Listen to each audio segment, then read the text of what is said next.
Elliotte, 32 thoughts in Amel's hotel room. Welcome to the podcast, presented as always by this year AT4X.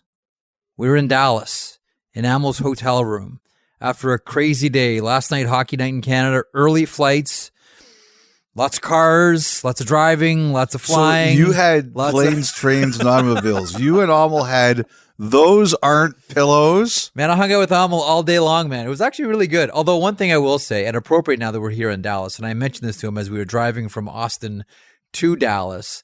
So wait a second. You have to explain this first. Yeah.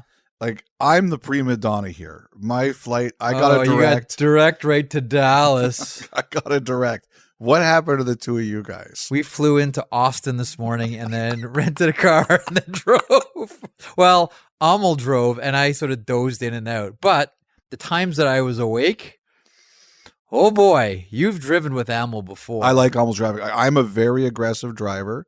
Yes. Bob Cole did not like my tailgating. He liked I would get him to places fast. Yeah. But he used to tell me, okay, I'd bleep break you. So he's more aggressive than me. I drove with Amel in Germany and I loved it because it felt right. But he drives here like he's driving in Germany. You see, the problem with that is, and I generally like that, I wouldn't have a single complaint. People will remember you did the Moritz Sider piece and I did the Tim Stutzley piece. You know, I spent 8 hours on the Autobahn the next day. Yeah. Because I did a drive. And the great thing about drivers in Germany is everybody knows how it goes.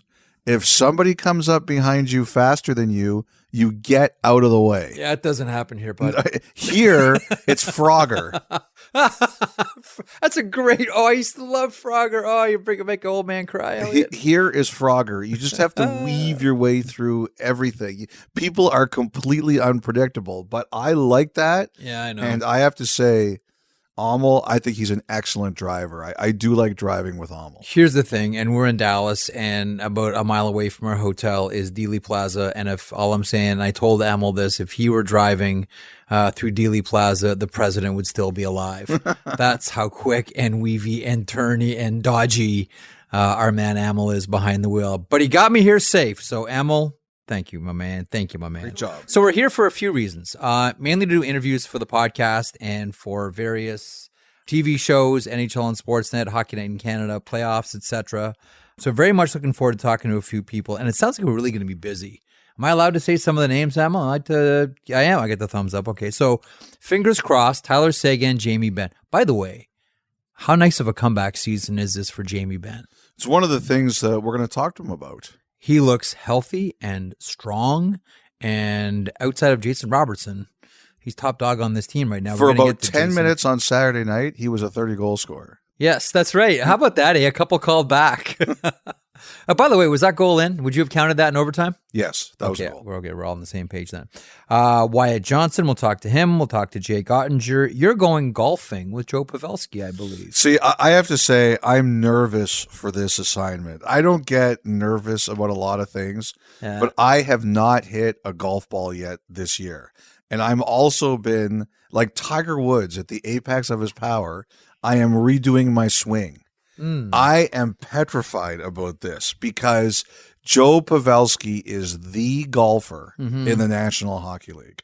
One of those people, in the words of close friend Craig Smith, who absolutely makes you sick because he's great at everything he does. So this is an assignment. People ask, like, what makes you nervous going on air? I'm going to hit golf balls with Joe Pavelski. This makes me nervous. Well, you know why they chose you to do this assignment, though? Because it'll make him look good? No, because I'm awful. I am the worst golfer you will ever meet, as I like to tell everybody, Elliotte. When I golf, the best two balls I hit is when I step on a rake. No joke. We'll also talk to Pete DeBoer, head coach of the Dallas Stars. Very much looking forward to that. And Jim Nill, the general manager.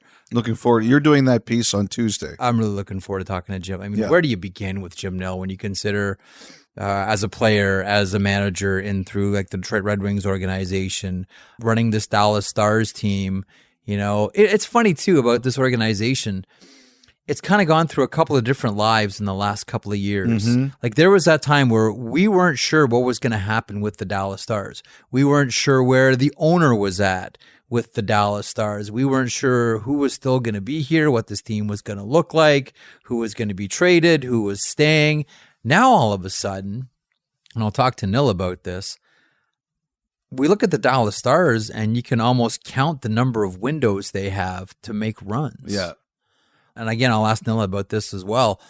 The interesting thing about the Dallas Stars at deadline, like I think they were in on a lot of the biggies, but they didn't close because I think that Nil probably thought the prices were too high and they still have windows.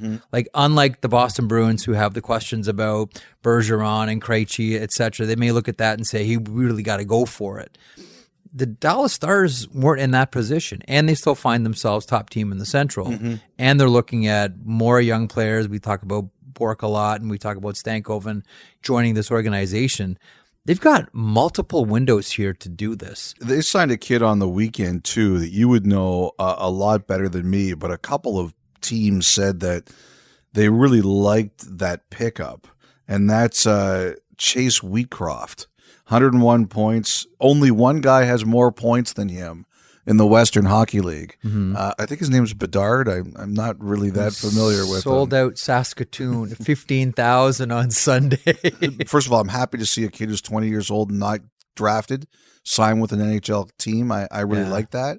But, someone just said it's a nice gamble by Dallas. I still remember Jim Nill scoring an overtime winner the first time the Vancouver Canucks went to the Stanley Cup final in the early 80s. He scored an overtime winner in the Western Conference final against Chicago.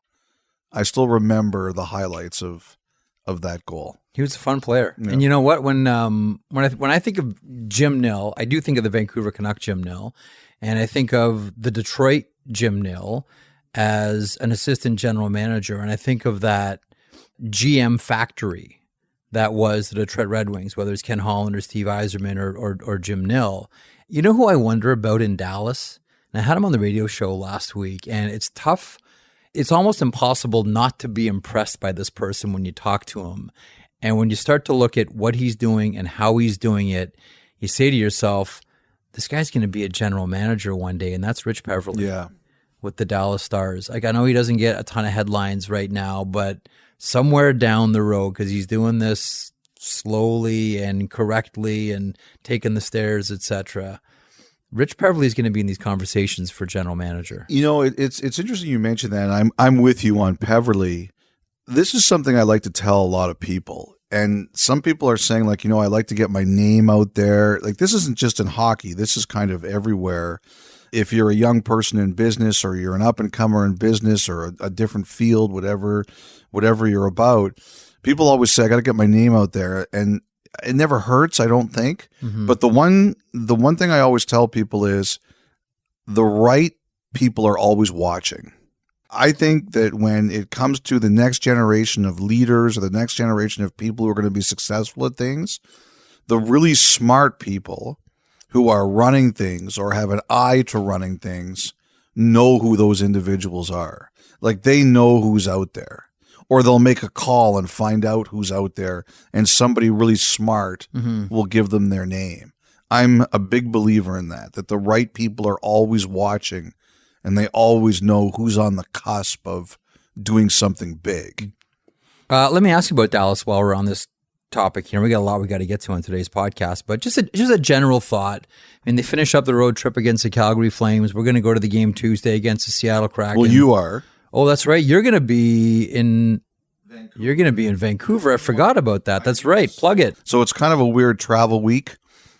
After I embarrass myself golfing with Joe Pavelski on Monday, I'm flying to Vancouver, and I'm coming back to Dallas on Wednesday. But it's the annual Canucks for Kids Fund telethon. I think this is the third time I've done it. I want to say the third time. For the Canucks and their fan base, extremely generous. The first time, I think we did $500,000 raising. Last time, I think it was around 700,000. I don't remember the exact number.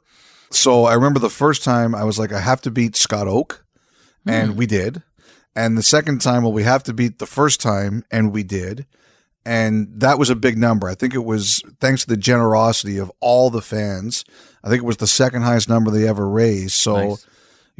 We've set a big bar, and you know me, I don't like to go backwards. But the other thing I'd like to say about this is that it's been an interesting year between me and the Canucks, to say the least.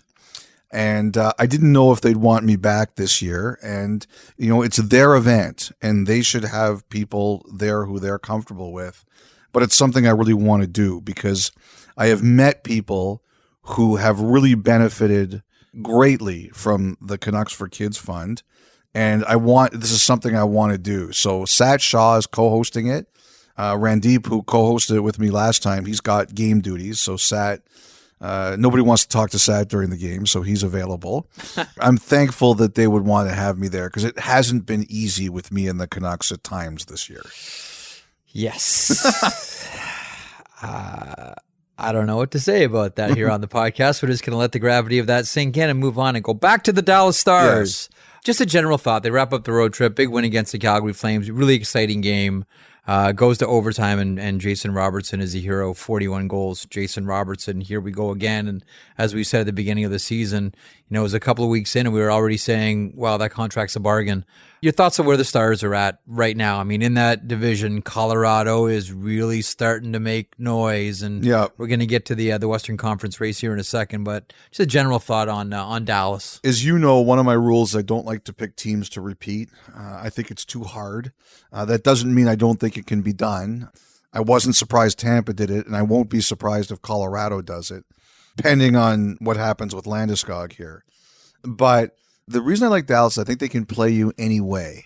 Like, I didn't think they were always like that the last couple of years. Like, if you remember last year's first round series with Calgary, and Calgary was a really high scoring team, Jeff. The Ottinger show, man. That was Jake Ottinger. That was the only way they could play. They had to grind and play low scoring games. Now I think it's Dallas is like, okay, you want to play us a physical game? We'll play a physical game. But you want to score with us? We can score with you. And, the infusion of just the youth. I know you've got your man crush on Wyatt Johnston, who you're going to talk to on Wednesday. 20 goals, baby. Wyatt Johnson wins your Spitfires. Here we go. Scoring as we tape this on Sunday night. Goals. I just have to say that I think now they're a team that can play you a lot of different ways. I don't think they were always like that. I think even the year they went to the Cup, I always saw them as 3 yards in a cloud of dust. Now I think they... And Anton Hudobin. 3 yards of cloud of dust and Hudobin. Now I think they can beat you with the play action. They can beat you with the spread offense. And if they need to establish the run, they can do that. So let me get ahead of myself here because the playoffs haven't even begun. I'm trying to put players on the Dallas Stars next season. I think the one thing that Dallas might want is the same thing that everybody else was chasing a deadline this year, and that's players that are nasty to play against. Mm-hmm. And what I really wonder about is if he gets to free agency, and who knows, the Bruins can turn around and sign him tomorrow. I wonder if they make a big push to try to bring in Tyler Bertuzzi. Well, I think that was a guy they really wanted at the deadline. I think we both talked about him. Yep. What's interesting to me is the team that got him, the Bruins, they're going to have a pretty low first rounder. So what that said to me is Dallas really wasn't too interested in giving up a first rounder. Well, that goes back to my original point at the start of the podcast. Yeah. I don't think that Jim Nill wanted to come anywhere close to overpaying because they have numerous windows here to do this. Yeah. This wasn't a do or die situation for the Dallas Stars.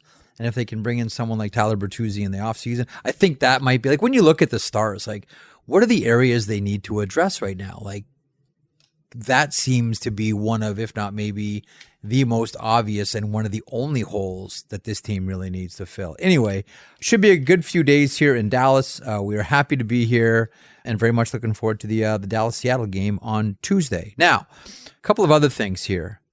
The Ottawa sale. Mm-hmm. And the numbers that are getting staggering. You mentioned on Saturday a number that started with a 9. Mm-hmm. Do you want to give us context for that one? Sure. So on my flight this morning, my direct flight to Dallas. How dare you? There was a gentleman named Scott who came up to me, and he's in the financial sector, and he said he and his wife were watching Hockey Night in Canada on Saturday night. Thank you very much, Scott and Mrs. Scott.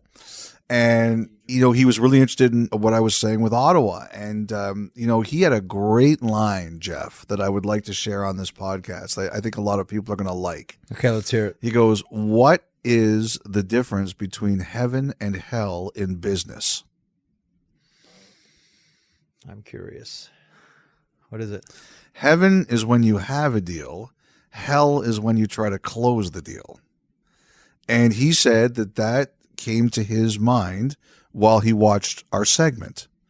And, he said that if you've been watching what's been going on with the banks in California and now Credit Suisse, he thinks that this is not only a thing for the NHL, like, the Washington Commanders are for sale. Mm-hmm. Michael Jordan is talking about selling his majority interest in the Charlotte Hornets. He thinks this is going to be a real challenging time for a lot of people. So, he said to me, he heard the number I mentioned, which, as I said, it's rumored the high bid, which is non-binding for the Senators, is rumored to be $925. And he said he wasn't disputing me, but as somebody in the business, he thinks a lot of these sales could have some rough rides, just in terms of getting from the bid process to closing them. We credited Bruce Garriock and Sportico last week. Garriock's reported a lot of interest. Sportico reported 9 bids, and they also reported multiple over 900. Now, I'm not saying they're wrong. I don't do that. I don't like casting doubt on other people's reporting, because God knows I've been wrong before and could be this time. But I was only able to confirm one from what I could tell, over 900, and I believe it's about 925. Now, I think there's some other groups that are in the mid-8s, and I think there were some that came even lower, but I don't know all of them. But the one thing that this 925 number did, Jeff, and again, I stress again, everything was non-binding to this point, but I really do believe that what it allowed the NHL to do, and the sellers and the Melnyk family to do, was say that we're going to be in this zone, and you better be prepared to show us how you're going to get there. And so that, I do believe, is very much going on. So a couple of things to your friend's analogy about heaven and hell. You know how much of a Rod Serling fan I am. Yes. My wife is a huge Rod Serling fan, She has good taste in everything other than men. He used to have, and I'm going to butcher this quote, but it's something along the lines of, Rod Serling is one of the greatest, one of the great TV writers and movies. Apropos of nothing, you go back and look at that stuff and at Twilight Zone and see how much of it was bang on. 100%. And you know what else was? Planet of the Apes. Yes. Check out the writing credits there, Yes. Mr. Rod Serling, Esquire. He used to talk about the easiest thing to do is have the idea. The hardest thing to do was get it down. Yes. So as your friend is talking to you about, the easy thing is, heaven is having the deal and hell is closing it. What I'm curious about is, and we talked about this a little bit on the last podcast or the podcast before, who knows, they all run together at this point. I'm curious about the lower bids. Can we talk about the high bid for a second? Sure. Okay. I want to get to where you're going, but I think we should start with the high bid. Okay, remind me to get back to low bids then, as you're freestyling on the high bid. I will. I have a suspicion. I do not know if this is true, but again, like Bettman took pains to point out last week at the GM meetings that not all the speculation has been accurate. And, I just want to say that people are really trying to be careful with this stuff. So it's hard to say what's 100% true and what isn't, but there is a suspicion that the high bid so far is from Nico Sparks. He is a very interesting individual. He runs a tech firm, Pixel Lime, and the only real question I've heard about the group he's put together, it's a big group. And I think one of the questions that some of the other potential owners of the Senators have here is the NHL going to want this kind of ownership structure? Because in the past, leagues prefer one big owner, and then you can have smaller partners if you want. Yeah. Someone said to me, if this group becomes a big factor, it's going to be interesting to see who's in it. Because obviously the star name right now is Ryan Reynolds, who's in the Remington group. Yeah. And people are curious because of his connections, Nico Sparks, who he could have in that too. But, I think he's very interested in putting together a group here that has a lot of, multicultural voices. Mm-hmm. And there are some people who suspect that if anybody came out big, it's this group. And I think what everybody's trying to find out now is what their financing plan is and exactly how is this group structured? Because now once you're serious or you showed you're in, everybody tries to pick everybody else apart, right? And now the cage match begins. The bell has rung. The battle royal is started. Yes, but I wouldn't be surprised if they're the group that came out hot and said, we're serious here. Like, we want everyone to know here that we're serious. So my question then is about the lower bid or the lower bids. Right. The psychology of it would be interesting. If you feel, and again, I'm throwing darts here, but if you come in at a lower number than what we believe or you believe the Sparks bid it could be at, Mm-hmm. is that an indication that that group feels they have all the other boxes checked? We talked about this before. There isn't an obligation just to take the highest number. Mm-hmm. There's other things around it that could offset however many millions of dollars. Well, sure, you know what? 900 is 900, but we're going with 825 because of that. Do you think that that's an indication that the lower bids check more of the boxes that the NHL and the family would want? I don't know if I would go with that, Jeff. I think it's more like, don't bid against yourself, right? Like when you're going in to buy a house, do you go in there and do you bid a ridiculous number right away? Or do you try to see what the market is? It's like when I negotiate a contract, are you one of those people that throws out a number? Or are you one of those people that says, I want to hear what you think my value is? I never want to throw the first number. Well, that's the thing. So I've always learned that if you throw the first number, you better throw out a massive first number. And on the other hand, when you're buying something, if you're there to throw out the first number, you probably want to go a little low and then see where it takes you. You see, I think that's kind of happened. I think, as I also wrote last week, I think a lot of people see opportunity in Ottawa. I really do. It's very Not clear. just with the team, though. Well, it's very clear that this Remington Reynolds group, they see, Reynolds sees the opportunity to do with the Senators what he's done at Wrexham. The NHL sees that too, and the fans see that too. But Remington, the Braddies, they have development in mind. Mm-hmm. Put it this way, I don't think they were the highest bidder, but I don't think they're far off. I think they're around there. So I just think what it comes down to is you don't show all your cards at the beginning. But I think what we have now, as I said Saturday night, is the NHL saying, okay, our initial numbers are telling us we hope to get to 900 because that's the current record. Yeah. And I think they're pretty comfortable that they're going to get there. We'll see. If this thing sells for $900 million, what's expansion fees going to be now? Say it. I don't know. Say it, Elliotte. Well, you could always. The last one was 650. Wow. Don't report this as fact, but you know the billion number is going to come up. We're just shooting the breeze. Sunday evening in a hotel room in Dallas. I just, like I said, it was interesting that this gentleman Scott came up to me and said, "I wonder if they're going to get that." I understand the skepticism. I do. I think after opening rounds of bidding, they know they can do it. Before I cut myself off, I just think the one concern I've heard from some of the bidders is, how big is the market to make that much money? The other thing I wanted to mention is just over the groups that I think we kind of know about. Yep.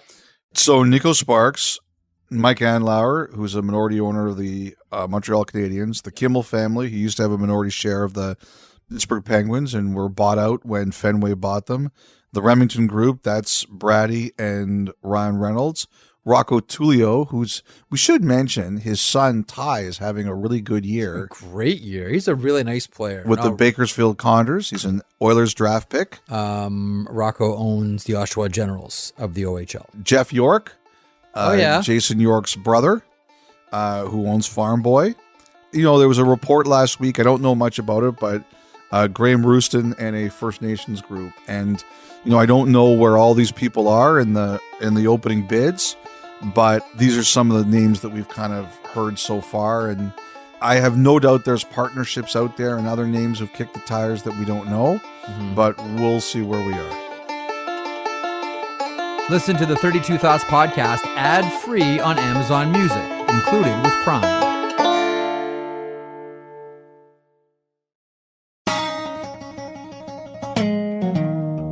You know what I want to get your thoughts on? Because I never really talked about it on the air, but the video that I showed on Saturday of the Jonathan Kovacevic fight with Alec Martinez after the Paul Cotter hit. Picked off by Martinez, redirects it to Cotter, and look out. He got wiped out on a big hit from Kovacevic. Now Martinez coming in on him. Well, Kovacevic is a big boy, and he dropped his mitts right away. I don't know if Martinez was going over to fight him. But that was a heavy, hard hit on Cotter as Martinez, the veteran, steps in. Not really part of his game, but certainly showing his teammates he's there for them.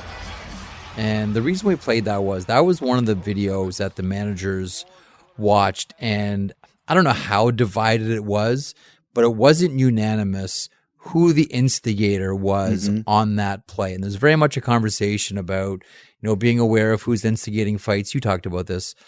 Being aware of who's instigating fights and how they're doing it after clean body checks. There was conversations about that. It sounds like the upswing of it was they just want the officials just to be aware of, where the right call should be, et cetera, and just sort of have it in your purview. And listen, we saw one on Sunday afternoon with Matt Dumba catching Yevgeny Kuznetsov and came TJ Oshie.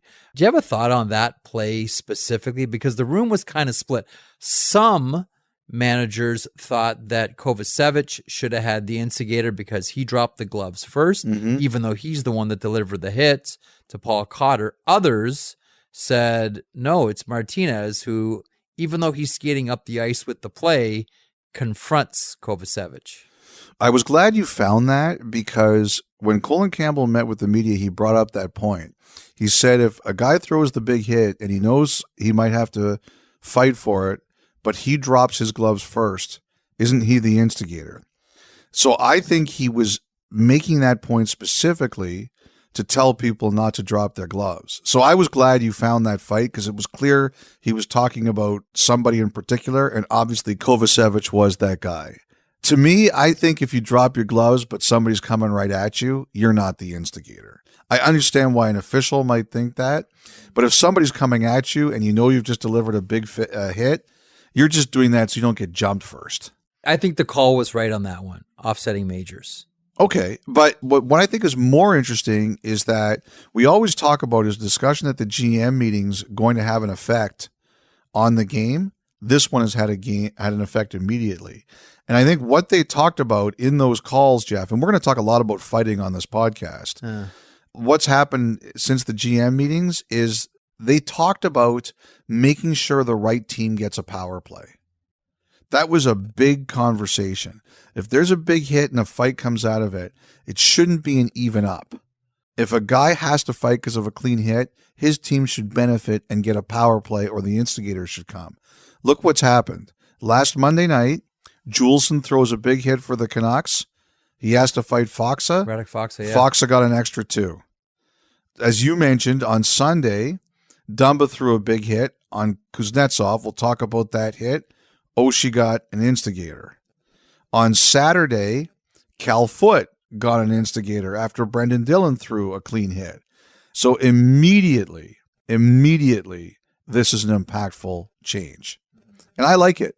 I have nothing against fighting, but I don't think you should be fighting after a clean hit. What did you make of the Dumba hit?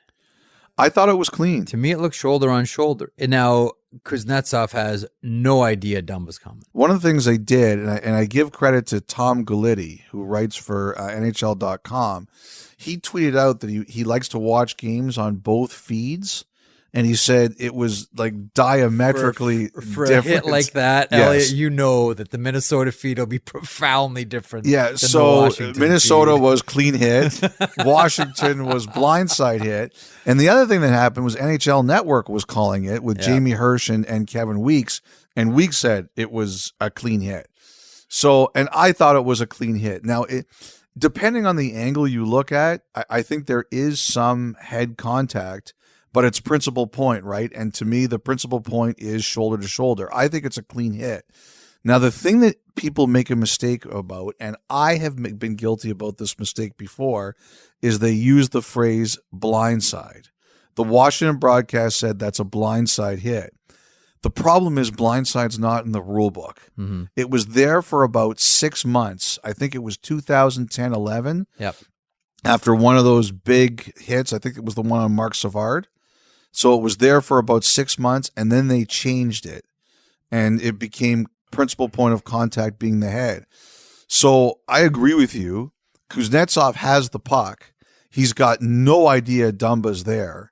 He is to be hit because he has the puck. He's allowed to be hit because he has the puck. Eligible, I believe, is the term. Eligible to be hit. Thank you. That's why I didn't finish my English degree. He's eligible to be hit. He's got the puck, but he's got no idea Dumba's there. And blindside's not in the rule book. So the idea that it was a blindside hit, that doesn't exist. The key question is, does he get him principal point of contact the head? And I don't think he does. Do you disagree? No, I don't disagree at all.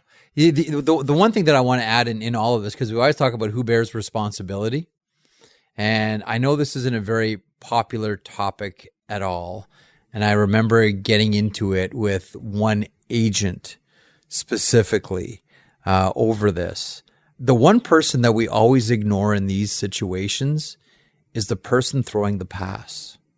We never talk about suicide passes anymore, but we used to always talk about, the only thing worse than a suicide pass is a slow suicide pass. Yeah. And if you've ever been standing there waiting for a slow suicide pass, oh man, it's coming and there's nothing I can do about it. The puck and it's like, can you please just zip the pass?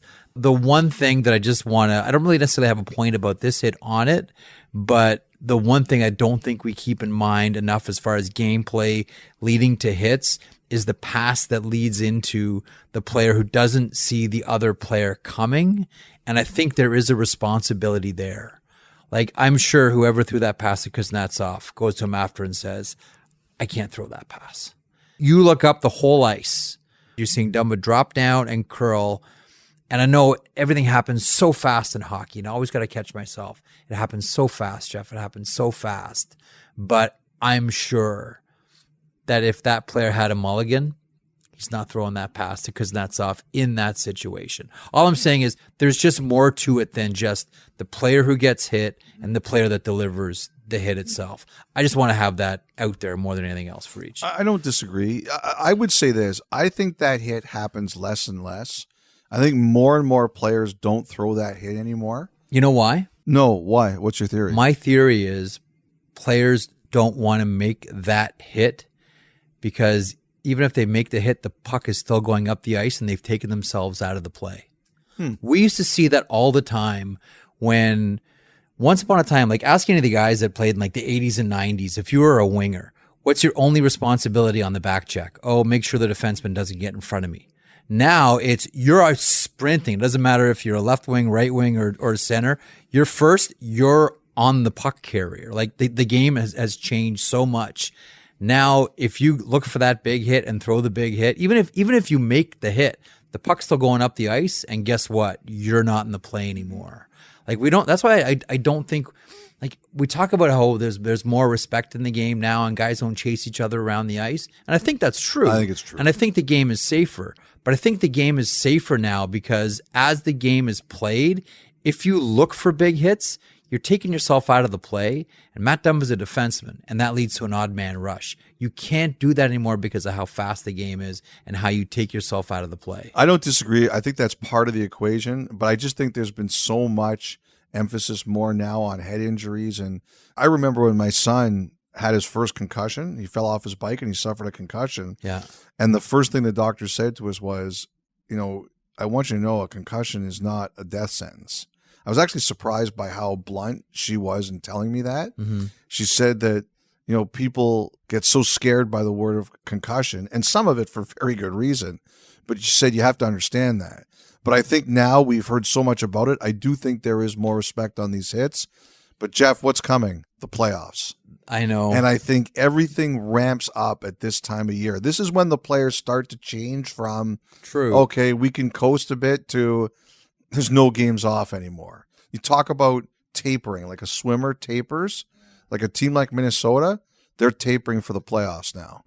Can I throw one theory at you? Sure. On why the game is safer now than it has been before? Mm-hmm. Because there are so many second-generation players. And there are a lot of people in power around not just the NHL, but in a lot of leagues. And when you're a parent and have a son or daughter who plays hockey, your natural instinct is, I want to make this as safe an environment if my kid ever gets there. I just think it's natural. I think it's one of the byproducts of so many second and third generation kids playing hockey now than ever before. Getting back to fighting. Okay. Talked about this on Saturday, the Quebec Major Junior Hockey League. This is your story, so why don't you lead the convo? Well, I mean, Mario Cecchini is the new commissioner of the QMJHL, and last week announced that starting next season, they will ban fighting in the Q. Right now, it's a 5 and a 10. It's not banned as much as the penalties are stiffer, right? Well, we don't know because we haven't seen the details. Fair enough. Right, so there isn't a plan how they're going to do this. Is it automatic, expulsion from the game plus suspension? Is it automatic 5-game suspension? Is it automatic 25 game? No one knows the details about this one.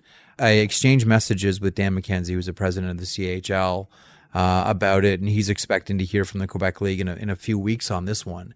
But this goes back to COVID. Yep.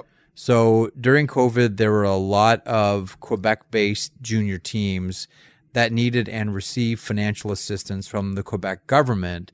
But the horse trading on this one was, we'll give you the money to help keep you afloat, because franchises would have folded. Like, as I'm told, during COVID, there were some franchises that were really close, I believe it, to shutting down, and the provincial government saved them with this financial assistance. But what the politicians wanted was not just curbing, but ending fighting in the league. Like, we're going to help you out financially, but here's what we want in exchange for that. We want this league essentially to be the non-fighting league. What I wondered about is, does this translate then to the OHL and the Western Hockey League? And I asked both commissioners. Ron Robison of the Western League said no plans to change for next season. Dave Branch of the OHL took a more measured approach and said if they go through with this, it'll be curious to see what the effects are in this league and what can translate. I'm paraphrasing Branch here. Branch to me seemed curious about it. The thing is, the junior world much better than I do. To me, it could happen. In the OHL, I agree with you on that. Yes, I agree with that. Looking at it from 10 feet away from you, that says to me it could happen in Ontario next year. I don't think next year. Here's what Dave Branch said. Here's the actual quote that he gave me. We haven't seen what the new rule that is being contemplated will look like. As you know, fighting in all 3 leagues of the CHL has decreased dramatically over the last several years. And if nothing else, if the Quebec League in fact introduces the new fighting rules being promoted by the Quebec government, there it is, we were talking about before, the trade-off, it will give us an opportunity to see the effect on the game in general.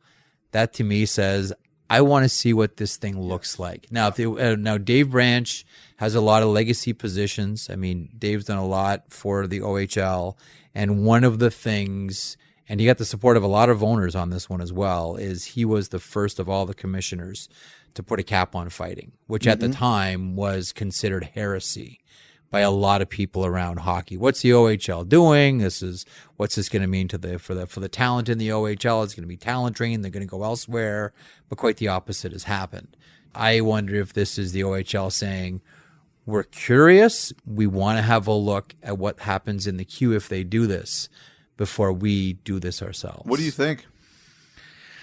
You have 2 sons who could be good enough to play. I don't want to get ahead of ourselves here, but they're talented players. I think this is a good thing. And I've totally changed my tune on this one about fighting. Because you're a parent now? I think that's a big part of it.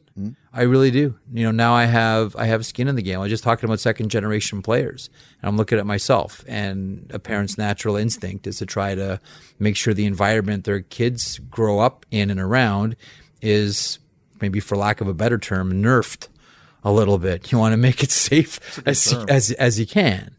I don't like it. NHL fighting is one thing. Professional hockey is one thing. Yep.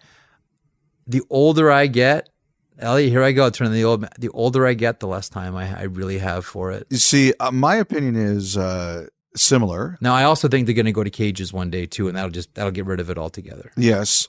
My opinion is similar. I'm not anti-fighting. I have no problem with two willing participants at the pro level. I'm not crazy about stage fighting, but that's pretty much gone now. I think now when we have fights, even though we both talked that we don't necessarily like fighting after a clean hit, I think fights happen pretty organically now in the NHL. There's very few stage fights anymore, and that's the way I like it. I remember when Colin Campbell came on Hockey Night in Canada almost 20 years ago and said, maybe it's time to get fighting out of the game. And he took a lot of heat for that. Mm-hmm. But I remember someone said to me after that, people are going to look back at him and say he was ahead of his time, and I think a lot of people do. And I think the other thing is that someone said to me, it's going to happen the other way. The way funding is going to be cut down is we're going to take it out of the kids' levels first, and then it'll get to a point where it's not really in the NHL anymore. Same thing that they've done with the helmet rules, same thing with the visor rule, and we'll see about the cut resistance stuff now. But to be honest, like, part of me says I'm a bit goofy about this stuff. I think once you're allowed to, you're an adult, whether you can vote, whether you can drive a car without restriction, part of me says you should probably be allowed to fight. But if you're going to tell me you're not going to have fighting at the junior level, I'm not going to argue with that. Yeah.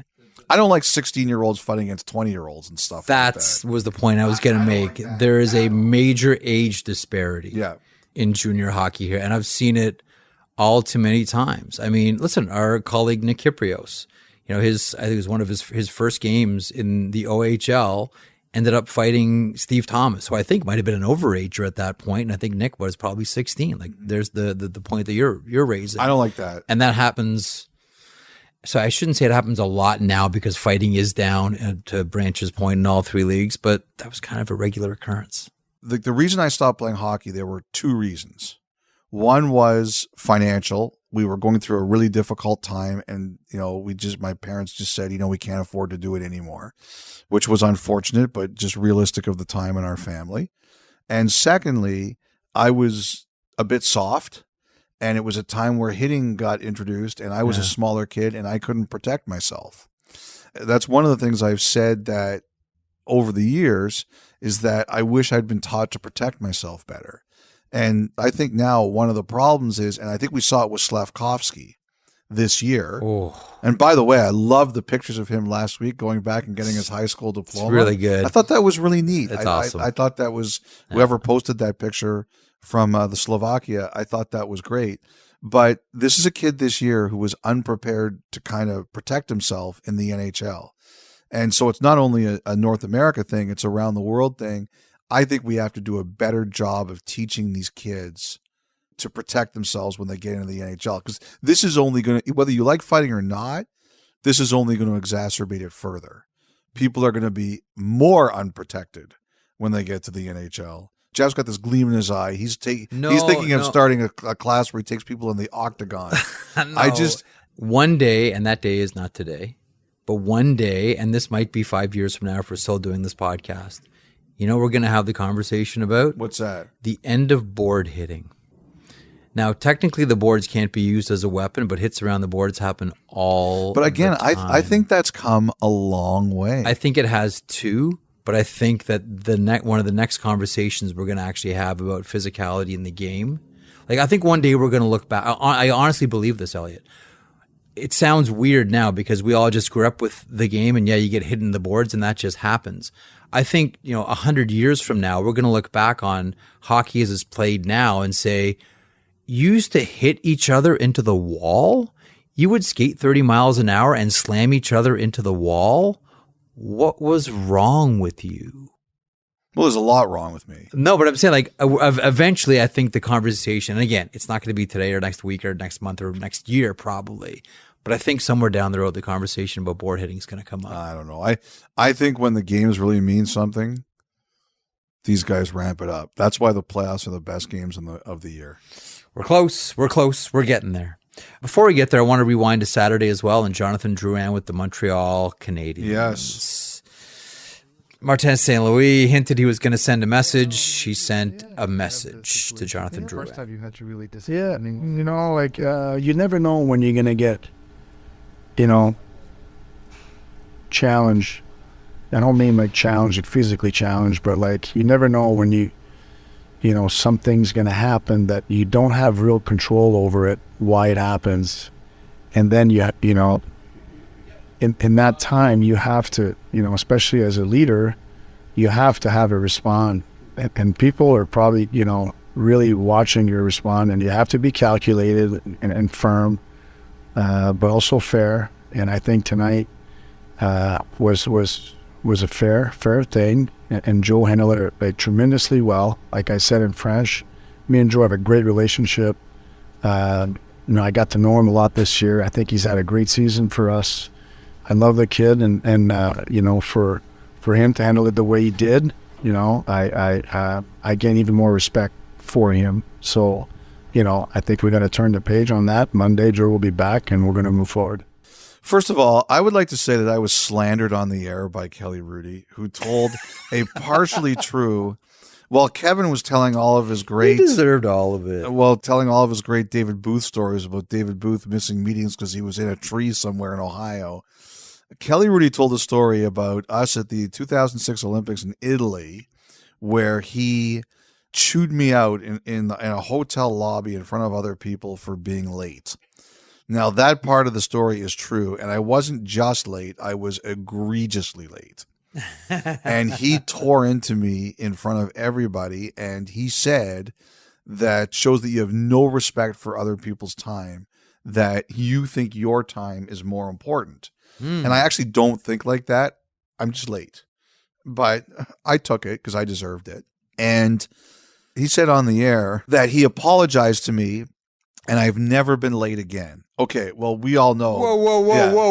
We all know. Amel. Did you record that? You got that? Okay, that might be my new ringtone. I was going to say, I absolutely have been late many times since that.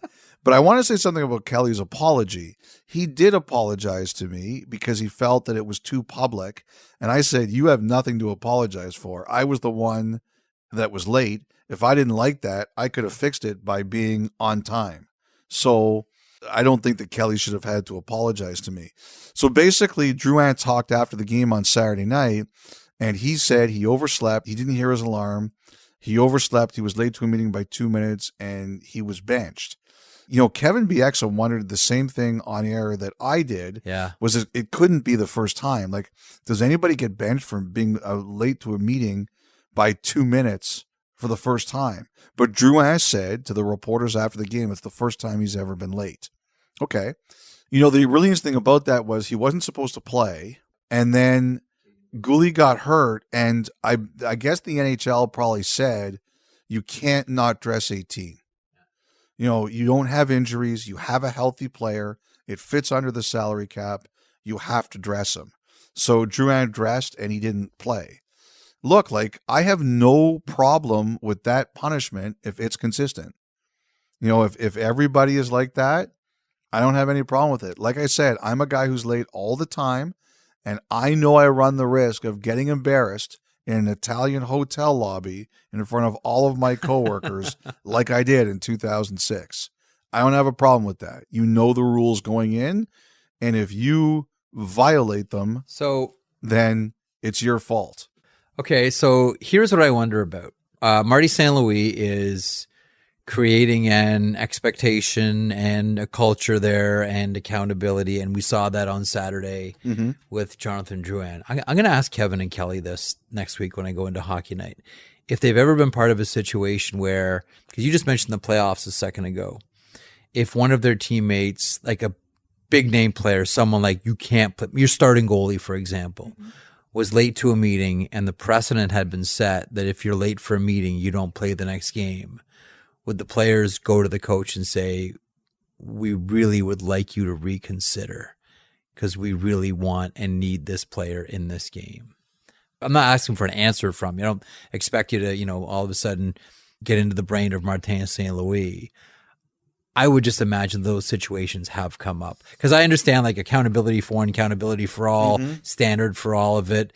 You know how it goes. Well, I'll tell you this. A player told me this story that he wouldn't tell me who the player was. And I'm not going to say who the player was right now because he's told me if you ever tell the story, you can't use my name. Okay.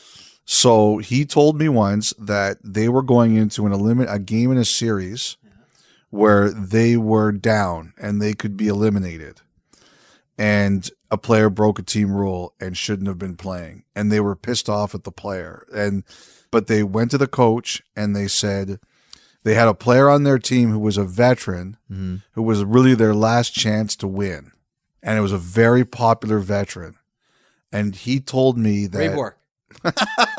It fits. Dave Andrzejczyk. I like when you play these games. But he said that they went to the coach and said, I know what we're going to ask is wrong, but if this guy sits out, this other guy doesn't get another chance. And the coach said, give me a couple hours. What did he do? He said the guy played. I think that's the right decision.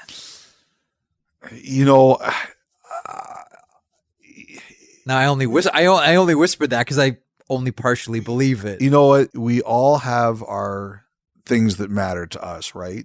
Yeah. And I think that's the biggest challenge in the world.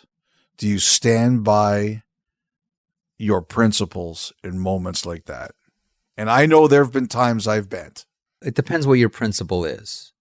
Don't do that. That's one thing, though. But this is like talking about strategy versus tactics. Sometimes we look for tactical solutions to strategic problems, and that's a mistake that we make all the time. No, this was a team rule.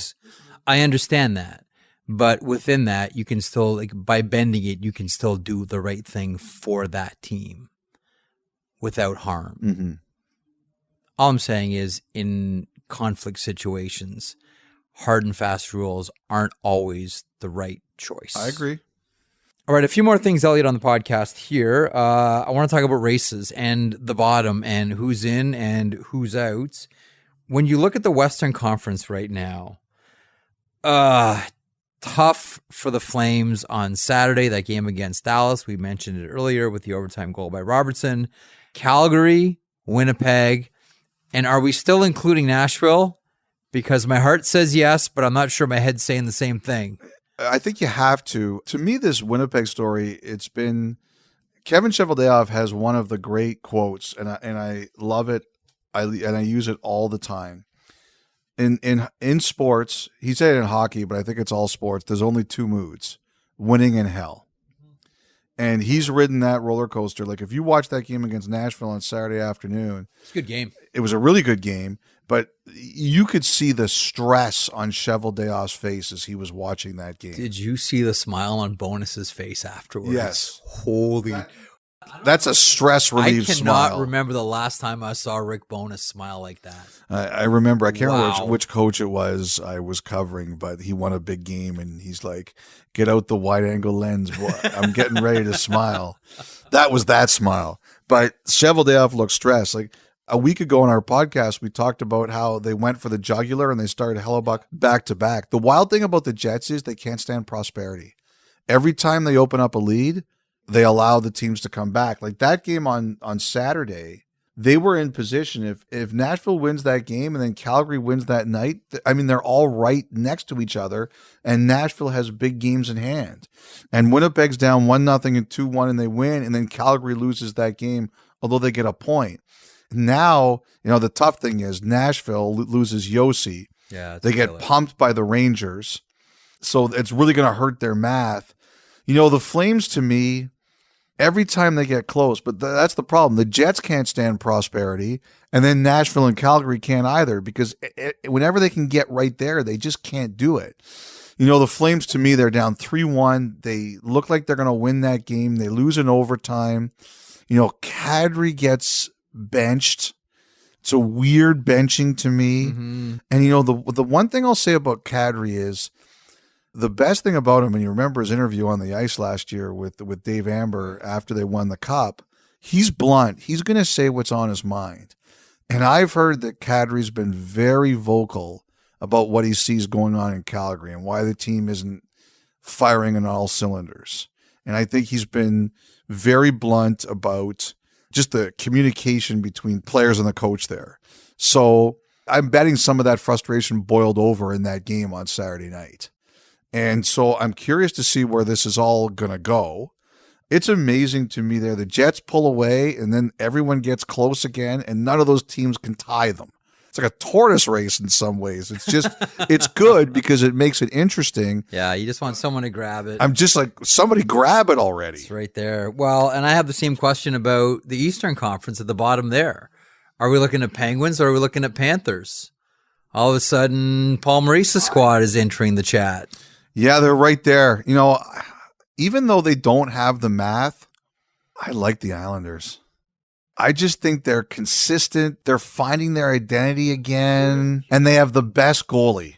Sorokin is elite. Like, I know we're all handing this thing to Linus Ullmark, and he's been fantastic too, but Ilya Sorokin has been tremendous. Yeah.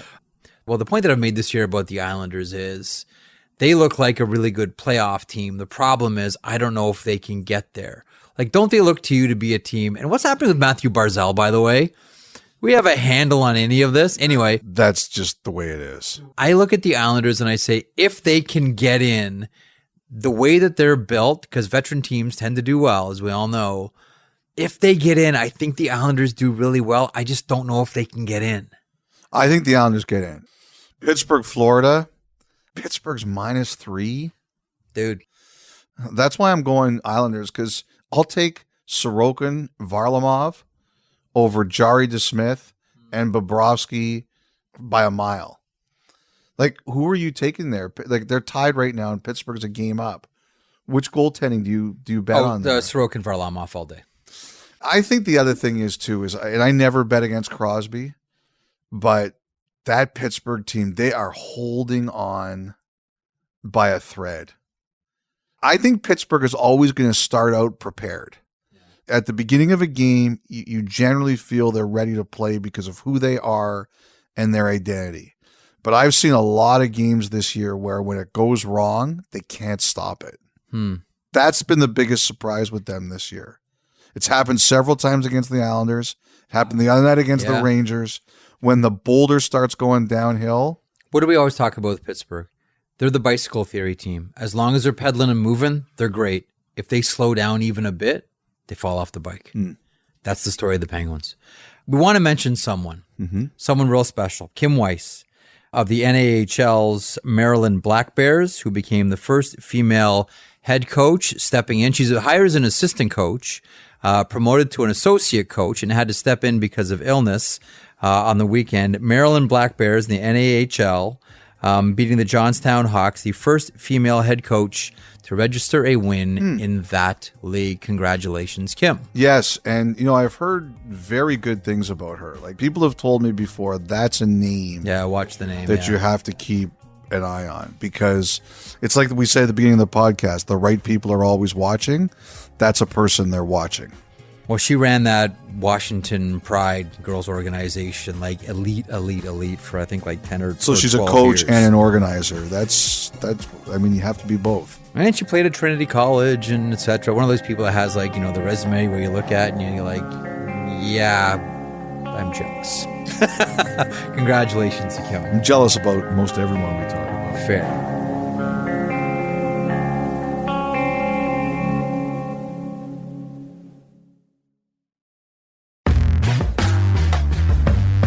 Okay, Elliotte, to wrap up, I want to talk about the James Reimer situation from Saturday. We all know the details by now. If you listen to this podcast, we're not breaking news to you about James Reimer not wearing the Pride jersey and the statement and the comments afterwards as well. I've thought a lot about this, as I'm sure you have, going back to Saturday. My first thought is, we have to stop being surprised by things like this. This is why, organizations like the Alphabet Sports Collective, Bane Pettinger and Brock McGillis are still really important in the game.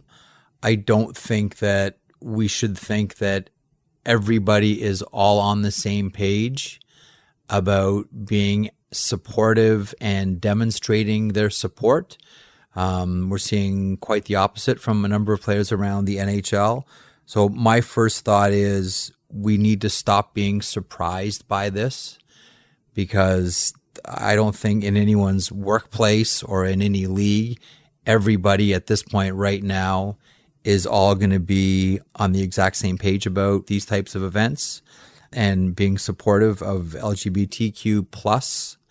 The other thing, like a lot of people, I was disappointed in Reimer. I was disappointed in the explanation, which, he seemed to, contradict himself during the statement. I'll tell you, some of the people that I'm most concerned about here are Reimer's family members and specifically kids, because I tend to personalize these things. And if I'm James Reimer and one of my kids is gay, I would hope that they would get a level of support that he hasn't afforded other people in this situation. And sometimes that can be the eye-opening moment. Mm-hmm. It has been before. You talked about people. Parenting earlier in the podcast. It's not the same thing, but with fighting. So, I don't think it's the same thing, but I think it's a very good comparison. So that's who I think about here as well. You and I talked about this on Saturday about the level of support that is out there that is really encouraging. But again, I'll reemphasize, this is why what Bane Pettinger, Brock McGillis are doing is still really important. And I really did like how the San Jose Sharks didn't pause to protect. Mm-hmm. They didn't do the sports thing. We're all going to cocoon around the player and we're going to be the shields around him. They just said, that's your choice. We're going on. Mm-hmm. And their Twitter feed was spectacular. The entire night was special for the San Jose Sharks. And they didn't do, I think, what a lot of other hockey teams have done and thought about doing as well, and that is just protecting that one member. They just said, this is us, this is what we believe, this is how we behave. If you don't want to be part of it, that's your choice, but we're going forward. I agree with that. As I said when it happened earlier this year in Philadelphia, my choice would be to wear the jersey. I recognize not everybody feels the same way, but I make my choices, and my choice would be to wear it. I've said this many times, and I would like to reiterate it. In my corner, my tiny corner of the hockey world, you are always welcome as long as you are not an idiot to other people. I don't care where you're from. I don't care what you believe. I don't care who you are or what your values are. If you are good to other people and your goal, as I try to be with mine, is to be good to other people, then you're always welcome to me. And that's the way it's always going to be. If you try to treat people right, I'm going to be happy to see you. I felt strongly about two things. Number one, the fact that the Sharks, Reimer, and everybody involved announced this early. I had a few members of the LGBTQ plus community who said that they felt deceived by what happened with the Rangers in the Wild because they bought tickets, they went to go and see the jerseys, and then they didn't know until warm-up started that the jerseys weren't going to be worn. I agree. That's not the right way to go about things. You have to be honest. You have to be upfront. I like that the Sharks were. Any other way to me is deceptive. So everybody knew where everybody stood well before warm-up began. I think that's very important. You have to be honest with your customers, especially in situations like this. But, Jeff, I'm with you. 95% of the players in Philadelphia and San Jose wore those jerseys, and that's a win. In the world now, when do we get 95% of people to agree on anything? Serious topics, non-serious topics. That's a win. Now, I can't speak for any members of this community, nor would I try to. The one thing I would say is I have come face to face with hate in my life. I've seen it directly in front of my face in my life. And I've always tried to be positive. I'm not always a very positive guy, but I've always tried to be positive and look at things optimistically. And when I see that 95% of players wore the jersey on these two teams, I think that that's a win. I think it's actually a very big win. It shows to me, where we're going. I understand that some people may not agree with me, that it's not good enough, and I'm not going to argue with anyone. Everybody's entitled to feel how they want to feel, especially the members of that community. But like I said, I've come face to face with unbelievable prejudice before. And if you told me that this would be the result of these two particular situations, if it was affecting me directly, I would take it. 95% is a win. I just hope we keep moving in this direction. That's all. And that was my point off the top. We can't be surprised that it's not 100% on every single team. But the fact that on these teams there's generally only one player is not something that when you and I started in this industry, we could even contemplate. Mm-hmm.